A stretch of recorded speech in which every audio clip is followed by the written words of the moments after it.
Жылдам ақпараттар жетісуді жалғастырамыз. Барша қазақстандықтар көріңіздер және де сақ болыңыздар. Ассалаумағалейкум қазақ елі. Қазақстанда болып жатырған ең соңғы ресми жаңалықтарды алғашқылардың қатарында біліп отырыңыз келе ме? Ендеше арнамызға жазылып, осы видеомызға лайк баса етіңіз. Шілде айында қай өңірлерде құрғақшылық болады? Шілдеде ел аумағында ылғалдану жоғары және де көп жылдық мәндерге жуық болады деп күтуде.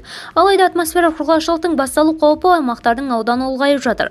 Қостанай облысының Жангелді, Амангелді аудандарында және Арқалық қаласында, Батыс Қазақстан облысының Казталов, Жәнібек, Ақжайық және Бөгей Орда аудандарында, Ақтөбе облысының Шалқар, Байғанин, Ырғыз және Ойыл аудандарында, Қарағанды облысының Ақтоғай, Шет аудандарында, Абай облысының Аягөз ауданында, Алматы облысының Балқаш ауданында, Жетісу облысының Алакөл ауданында, Жамбыл облысының Мойынқұм, Қордай, Жуалы, Жамбыл, Рысқұлов және Сарысу аудандарында, Түркістан облысының Арыс, Созақ, Қазығұрт, Түркістан, Ордабасы, Отырар, Шардыдар, Жетісай және Бәйдібек аудандарында, Қызылорда облысының Арал, Қазалы, Қармақшы, Шиелі аудандарында және Қызылорда қаласы аумағында, сондай-ақ Атырау, Маңғыстау және Ұлытау облыстарының басым аумағында Шілдеде бір қалыпты ылғалды жағдай күтіледі.